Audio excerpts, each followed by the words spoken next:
Hi, everyone. This is Rico Figliolini with our new podcast, Urban Ebb. I have a great guest today. So, welcome our Chief City Marshal here in the city of Peachtree Corners, Estrepo. Hey, Ed. Hey, Eddie. How are you? Good morning, Rico. Thanks for having me today. No, I appreciate you joining us.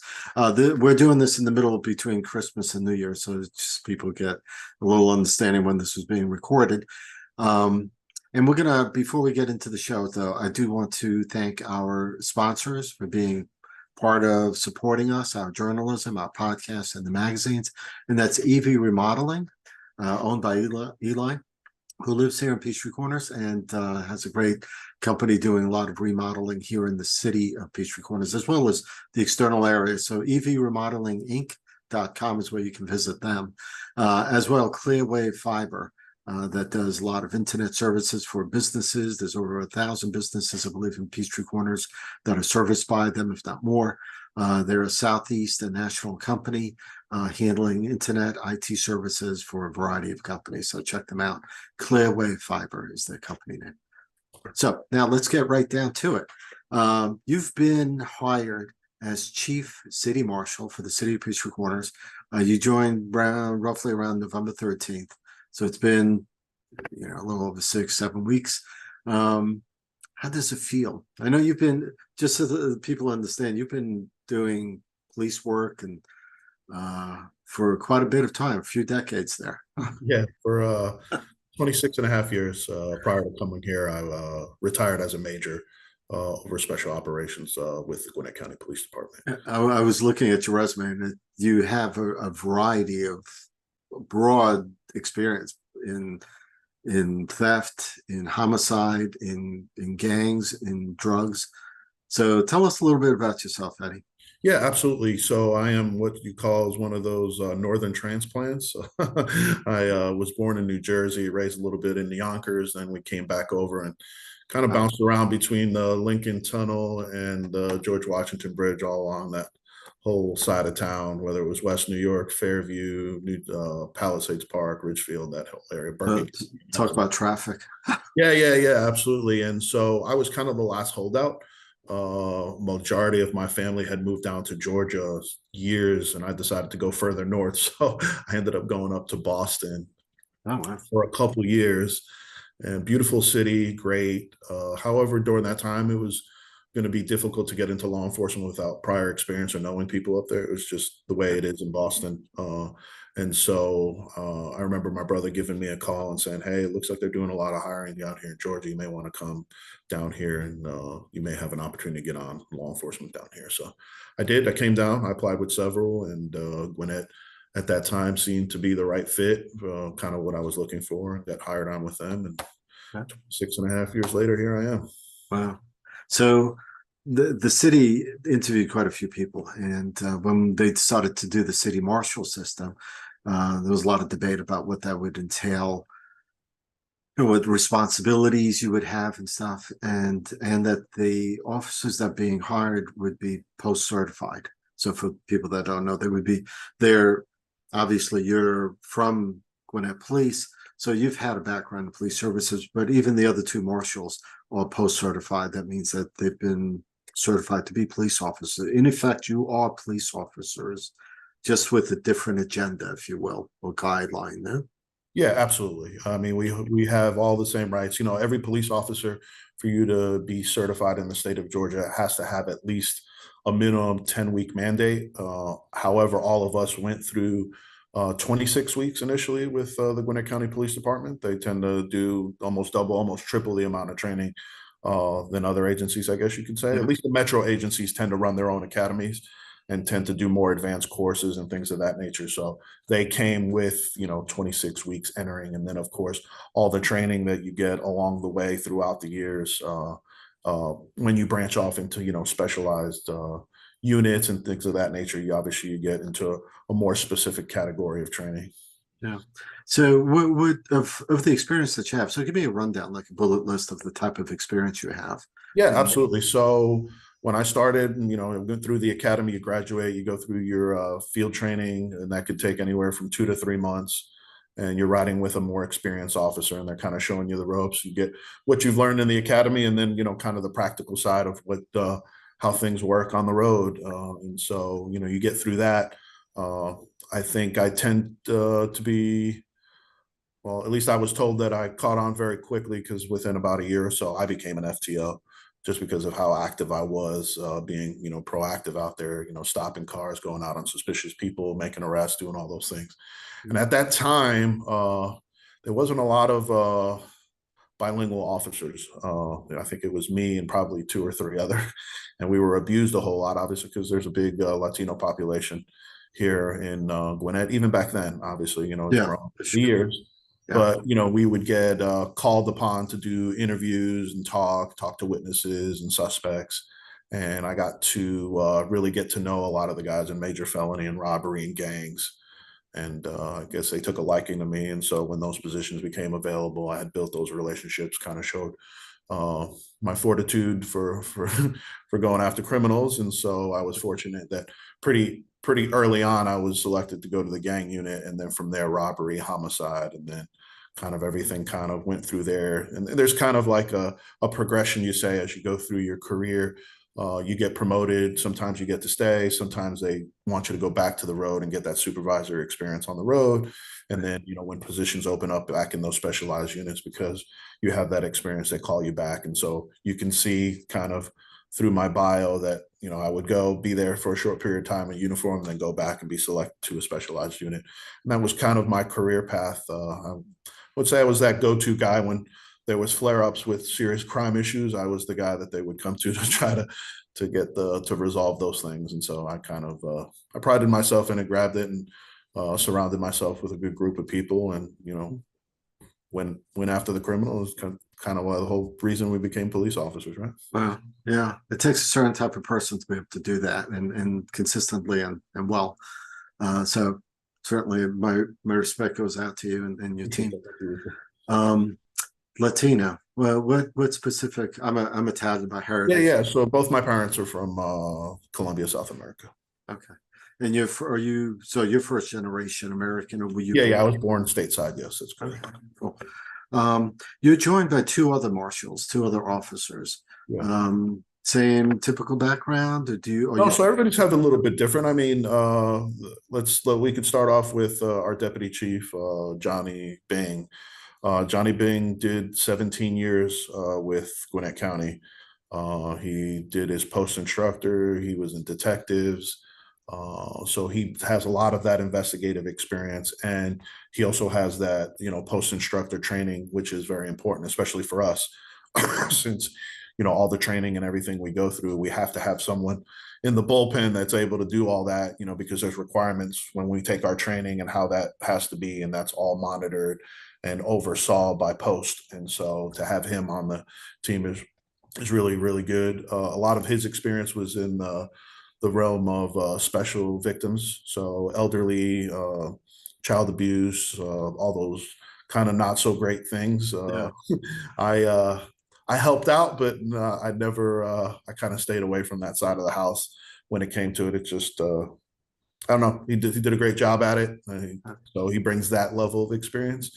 Henry Mesa did about 7, 8 years. He started like me when he was 21, I believe, and he has a lot of background when it comes to community-oriented policing, the community engagement. He also spent a fair amount of time both at the precinct and in detectives, doing a multitude of property crimes and persons crimes. So a lot of us have a lot of investigative experience, which, with us just being three of us, it's very important that we have that skill set. Yeah, no, for sure. Especially with the technology now that you guys are going to be working with, or that you've actually been working with. Yeah, absolutely. That was one of the reasons that it was here, that having the opportunity and getting the offer here in the city was just that. When I was here as the major for 2.5 years, that was one of the big things that I worked with Brian and everyone else here at the staff, was really promoting, the flock and, all the other technologies we've had, and integrating them and really creating that ecosystem to where, we have these tools that not only prevent, but in the event that a crime does have, to be able to efficiently develop leads and, Right. get to catching the criminal and stopping the repetitious crime. Yeah, I've heard from Brian that we've discussed it a few times on and off the podcast, that you all have been drawn into things sometimes where Gwinnett Police might have had an incident happen, saying, we want you guys to be on the lookout for a particular car, might have a bullet hole in its windshield. Can you guys keep an eye out? And you guys have been tracking, Yeah. the real time tracking in some cases. Yeah, So absolutely. can you tell me a little bit about how that helps the Yeah, police work? absolutely. I mean, we have over 50 odd license plate readers in the city, and those were strategically placed in areas where we thought, criminals would come in and out of the city.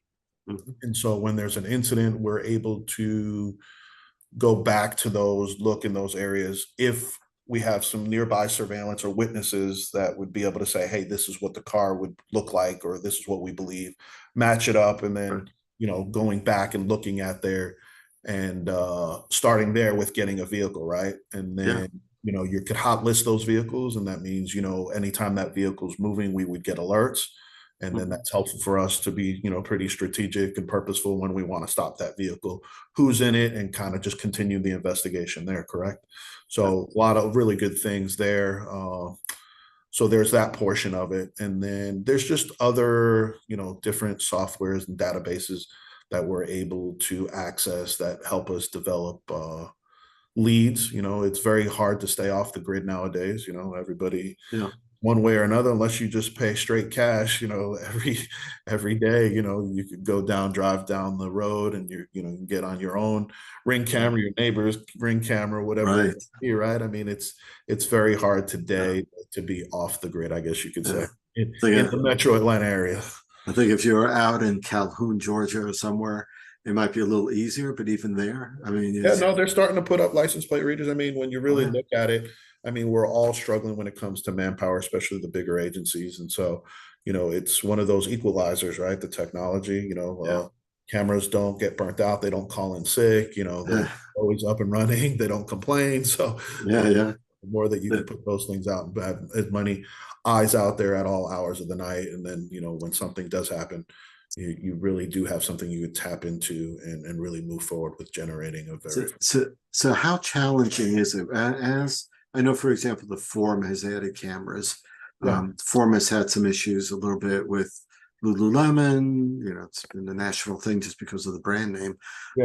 Robbery at the jewelry store there a few months ago, I think it was. So there's more cameras being added. There's more technology being added. So how do you filter that out? Because at some point there's just a lot that you have to work through. I'm sure you're familiar, but one of the big things, there's certain priorities that I think we want to move forward and pretty aggressively, with starting up the marshal's office. And we have the Connect Peachtree Corners program, right? And so where we're really urging both the business community majority for now, and then residential at a minimum, to register their cameras with us, right? The registering is, hey, I'm just going to let you know that I have a camera here. If something happens, here's my information. You come knock on my door and I'll provide it.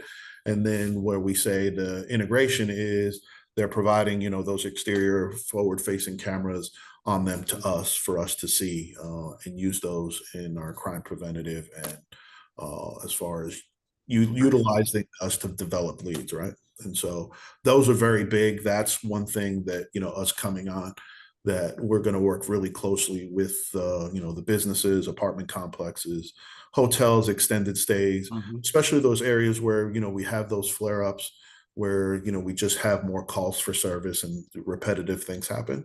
So we want to kind of stay ahead of that. And so that's where I think the Connect Peachtree Corners program is going to be very. And I've noticed through conversations with Brian Johnson and some other people with the city, and even some other local business people, so like you mentioned, some of the hotels, long stay hotels where crime tends to happen. There may be some apartment complexes where there's more crime than other places. They are beginning to add cameras to those locations. So more and more with the cameras being added, not just license plate readers, but facial recognition to some degree, right? Although the data is not kept, right? But there is a journey towards safety and towards solving crime. So when you're dealing, when you were originally a Gwinnett police officer, now you're a city marshal. There's very different way that you have to operate. Do you still solve crimes? Or are you part of the team that solves the crime with Gwinnett Police? For example? I think we're complementary, right? What necessarily you have to understand, Gwinnett is a very big agency, right? And so what may be a priority for us and them may differ, right? Because they're worrying about the whole county, right? As far as the city, let's just say, 3 entering autos in a subdivision overnight may not be, a big priority for the Gwinnett County Police Department if they've been dealing with a robbery and a shooting and whatnot. Sure. So for us, that is a big priority, right? So today, I just literally got a text message from a business owner of one of the apartment complexes where there was someone trying to break into the mailboxes, and that was something that we helped out and we identified a suspect. And so literally before we got on our podcast here, I got that, sent it to my marshals, and the first thing he's going to go do is head over there, get the video, talk, go through all those things, start pulling the surveillance, start looking at the flock cameras to see if we can't develop a suspect, right? Because if we don't stop them, they're going to continue to do it, right? In fact, there was one that just happened before a few weeks ago, I guess. Yes, that's correct. Yes, yeah. So it's just that time of year. You have people's taxes, things coming in, gifts, packages. Yeah. It's just this is 'tis the season, I guess you could say, for those bad actors. So the quicker we're able to identify that person and put them under arrest, then we kind of stop their crime spree, right? And so that may not necessarily be a big priority for the Gwinnett County Police Department because they have other things, but for us, we're able to be more calculated, more purposeful, and what is a priority for the city. Right. Do you, with the city, with companies like Flock that does provide the cameras, or like Fusus that does the crime center in the cloud? Do you all also participate, or do you foresee yourselves participating in creating solutions to some of the crimes that happen? Yeah, absolutely. So I'm in the process of finishing up my dissertation on policing technologies. And so I don't want to take anything more on bigger, but my plan, or my tentative plan, is to try to put something together. Now, you have a national real-time crime center association, but I wanted to kind of do it on a more metro Atlanta because we all look, one of the biggest kind of tragic events that really highlighted not sharing information would have been obviously September 11th, right? There was just red flags that were up and things that weren't being shared. And so, we'd be foolish not to look at that in this realm where we have all this technology, and when, we could have some criminals, committing some violent crimes at DeKalb, and then an investigator there knowing that they're creeping into Gwinnett or Peachtree corners. While they're trying to develop their case, why not have an experienced set of people stop the car here, find out what they're doing, see if there's anything that works into their way into the car, develop evidence, and take them out before something else happens, right? So the old school way was, I'm going to protect the integrity of my case. I'm not going to tell anybody. And now you have violent people running around, and you want to kind of keep your fingers crossed, hoping, hopefully I'll be able to build my case and take them out before something happens, or utilize this technology to the benefit of where you're bringing in other law enforcement professionals to help you stop that as soon as you can. Because we could build our case. If we stop a car and we find some stolen property, they go from there. But then there's all the other things that you can do to place them at the scenes of other crimes. There's different ways that you could approach cases, and that especially those violent ones, right? You want to be able to you want to build a case, but you also want to take them out as soon as you can, because the next thing could be very tragic, right? And I, not being in police work, I didn't even think about that. I think I'm fairly knowledgeable on things. I don't know everything, obviously. That's why I love doing these podcasts. I get to learn a lot more. I see the other perspective. of things.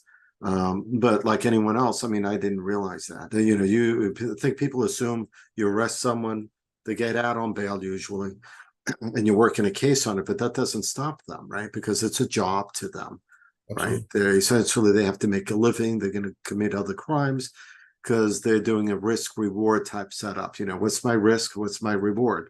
If they're Yeah. smart, if they're not, if they're, you know, have other issues, then that's different. But so they continue on and you have to. So how is that? You know, because I know working between agencies like Atlanta Police, maybe Fulton County Police or Sandy Springs, which borders us in a little part of what we Yeah. do, Roswell.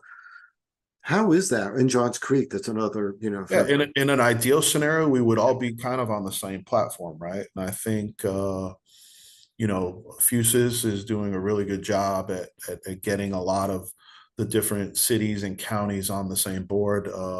I will tell you there was a grant that was provided by UASI, and they had at which they're part of kind of the Atlanta regional, and so where they were giving, you know, either the first year or first 2 years of fuses to all the metro counties, right? Because in the event of a, you know, a large natural disaster or a man-made incident or whatever may be the case, right, for them to all operate together on the same radio channel, have the same training, a lot of the same right, equipment.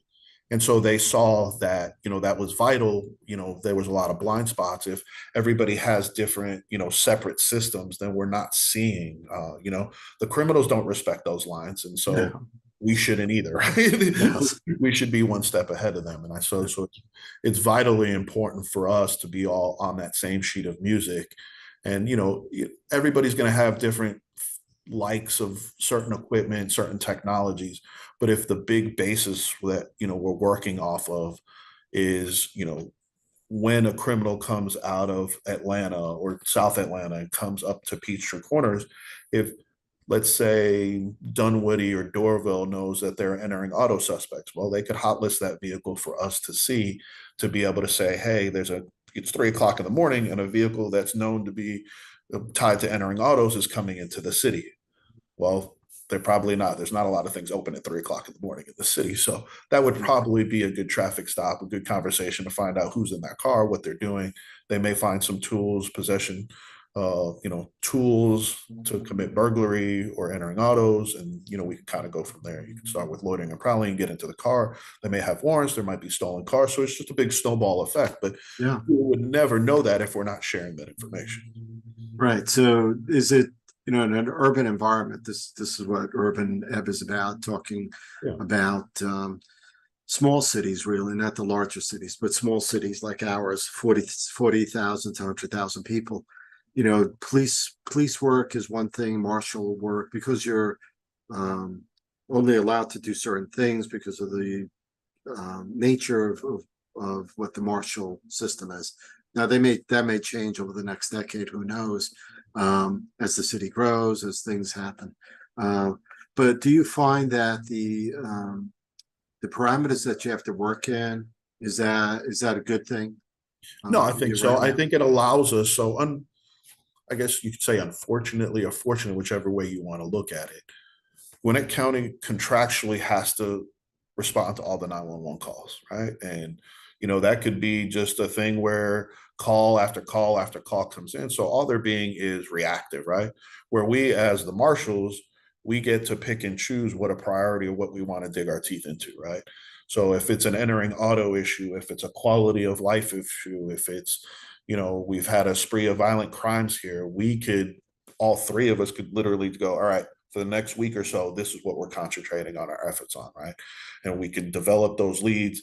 Once we develop a suspect, we can, you know, give Gwinnett a call and say, hey, look, this is going good. We're probably going to need some more assets, some more people, but this is what we've gotten up to this point, and then work the rest of it on through and taking out the bad actors. So with police work, it's interesting. I mean, in what I do, sometimes I get to go to different trade shows. I do marketing for different companies. I've been to the international trade show, I've been to the toy and amusement industry show. It's kind of interesting to be able to go to some of those. I have not yet been to the consumer electronics show, but I'm sure that there is a trade show for security, police, city work. Um, there's an industry out there. Fusus is part of that. Yeah. So what other technologies are you seeing that an urban center like ours could be using? Yeah, absolutely. So one of the two things that we're really moving forward with is obviously the use of drones. That's going to be very big here in the city, both on the law enforcement side, but also on the civilian side, right? With the city being so well known for its being, a well-renowned smart city with all the different technologies that they have here, we're going to carry that on the drone level, both on the civilian business industry side, but also on the law enforcement side.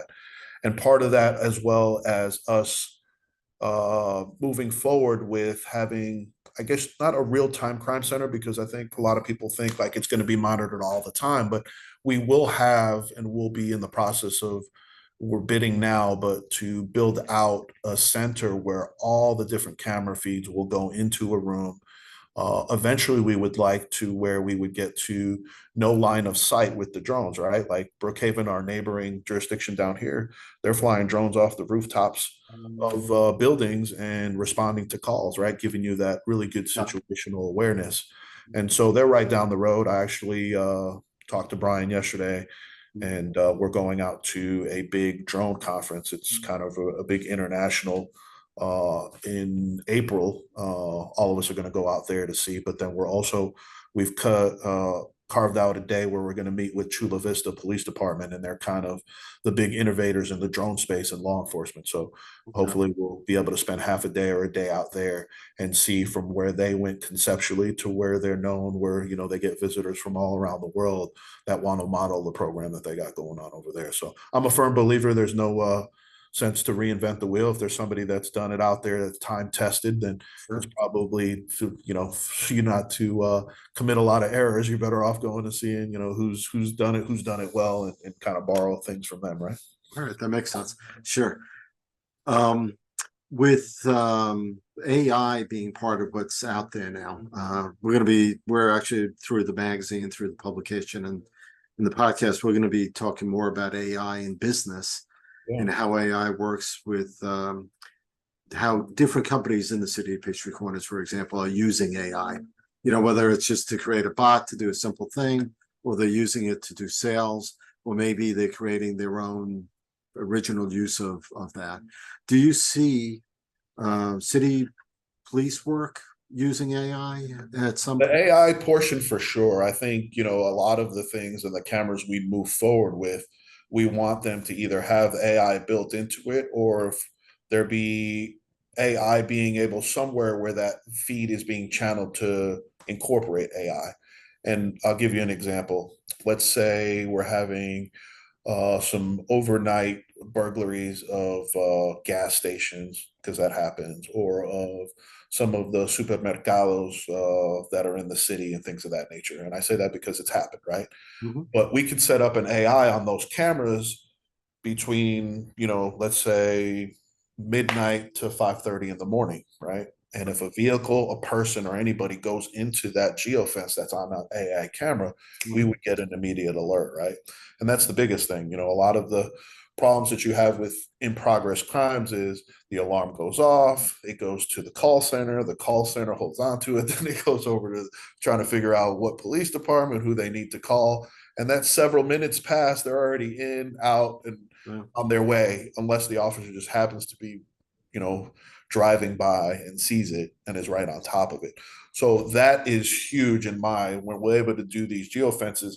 And also, like, let's say town center, right? If we have an AI component, I think you may have learned that we had some issues with, people loitering and hanging out on the top deck and doing some things that they shouldn't be doing. But you could set up a geofence.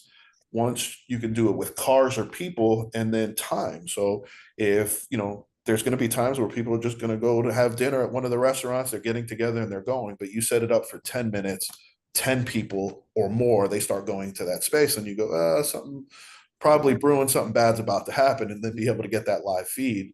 That's definitely one thing. And then obviously there's another technology where you can talk through the cameras. Hey, this is such and such with the marshal's office. I don't know what you're up to, but we're heading that way. And if you have bad intentions, it's probably best you leave now. And then you'd be surprised how many people get into their cars. Right. And if they're watching us, it's time to go, right? So all those different things, right? So AI Yeah.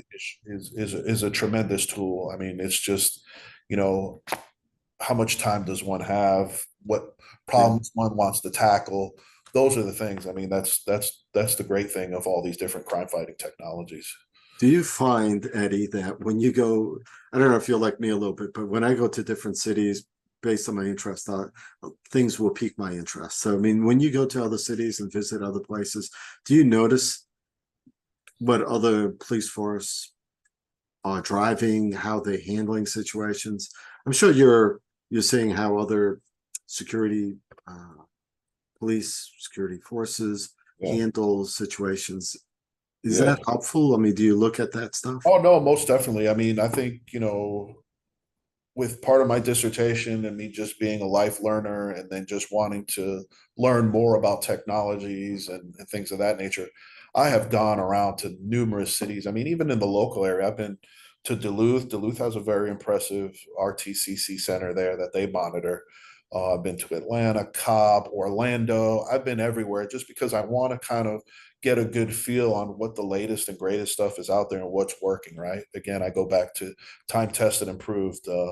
Unfortunately, some people in law enforcement, the shiniest object comes up and they go, "Oh, this is the greatest thing. We're going to go with it," and then they Right. commit to something, and then it doesn't turn out to be as great as it was, right? To where you could look at a neighboring large agency that goes, "You know what? They've been doing it right. They have a lot of cameras. They've been able to solve a lot of serious crime, improve quality of life for their residents and visitors. Maybe this is the direction we want to go, or at least give it some really strong consideration, I guess you could say." Are there things that we haven't covered that you'd like to mention that we should? It's exciting. I mean, to me, the opportunity to come here and really showcase the technology. I say this to Brian, I say this to everybody. We want to serve as the ambassadors for technology because we're small. We're able to be agile and nimble, right? We don't have to go through all these huge processes that a big county government has to go through to procure certain things, right? Right. So, I mean, we have, I would gather to say, probably the most amount of less lethal options that you could have here in the city between the bowler wraps, between the Berna, pepper ball, OC kinetic ball things. I mean, Wait, wait, wait, wait, you wait. name it. We want to explore. We have actually our training set for the Taser 10s, which just are literally coming out.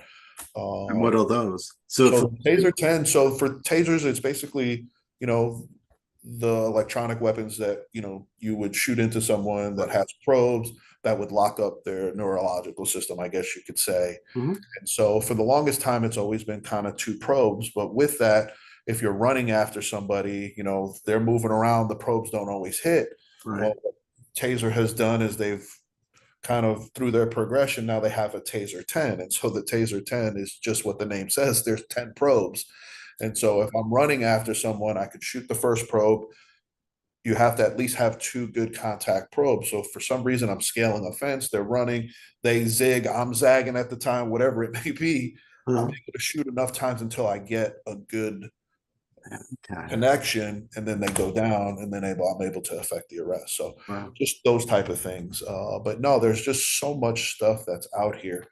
And, we've already hosted other agencies coming over here that have been wanting to try these things out. So that's always a big thing, right? For them to come to us and be like, "Hey, can you host this?" And yeah, we'd love to have you come. This is, us grab the data, kind of put it out there for people, show them, the good or the bad. And if it doesn't work out, then we scrap it and we move on and we look for Mhm. other stuff. But if it's good, we keep it in our arsenal and deploy it and make it safe on us, the people that we're interacting with, and all those things. So Yeah, well, that's cool. And I would imagine there are companies constantly coming out here, probably pitching, showing the technology even. yeah, no, actually, I have a really good relationship with Chris from Fusus, and so he comes across, he partners with a lot of great agencies, and so that's kind of the byproduct of them being in the city and me having good relationships with them when they say, "Hey, we just met with this company, you may want to give them a try," right? And that's happened on multiple occasions throughout my time as the major and now as the chief marshal here in the city. So Do you that's see that. do you see in a city like ours, or even, I mean, it's happening all over the place, the increase of retail robbery?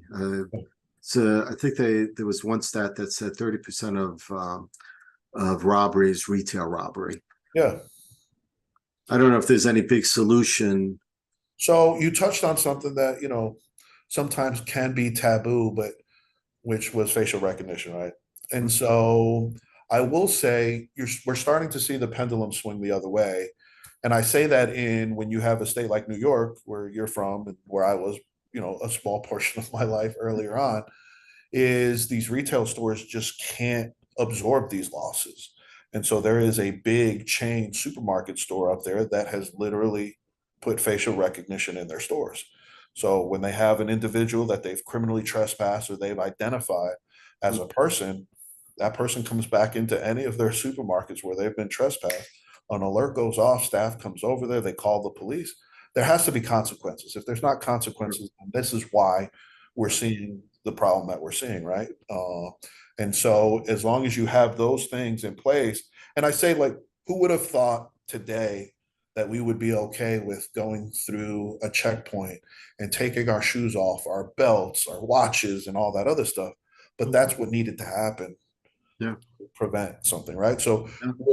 we're able to, or at least we decide, hey, you know what? I'm willing to do that because there's a greater cause or safety, right? And Yeah. so kind of the same thing here with facial recognition. And I try to tell people facial recognition, it's one of those things that, how do I explain this?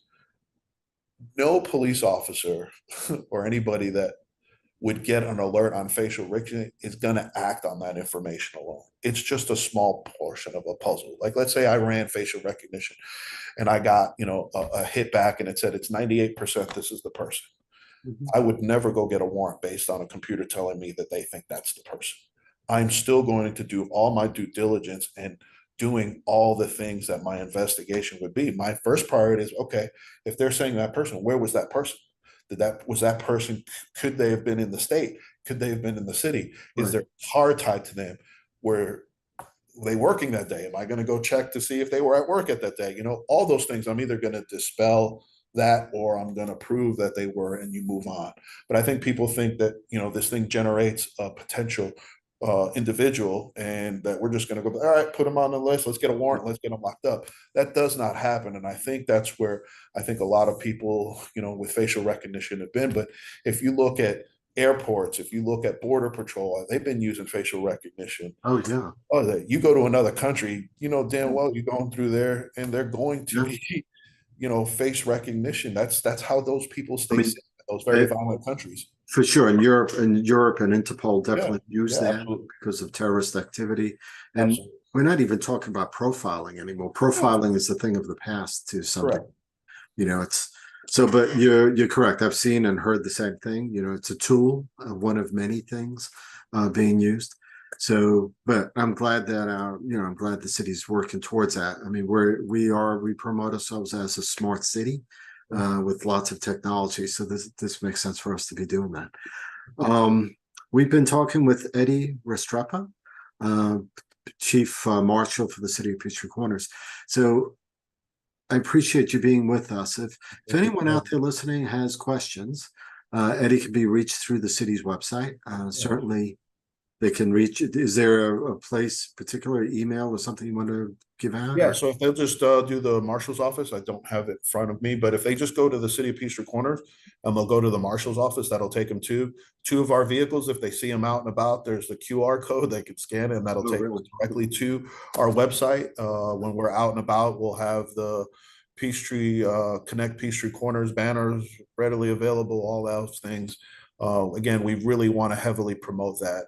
It's one of those things where help those that are helping you, right? We as the marshals and the police, the more eyes we could have out there, and it's just simple, right? If you have a camera that you're willing to share with us, Mhm. and hopefully that could be the difference between us solving and preventing crime. I mean, why wouldn't you want to be involved? I think, anybody with a good heart and, Yeah. wants good things for their community would want to be able to provide those things to the crime fighters so we can, keep you as safe as possible. I mean, it's interesting. The Ring camera, I have that too. And if you're part of that community, you get dinged every once in a while Yeah. about besides lost pets, Yeah. found pets.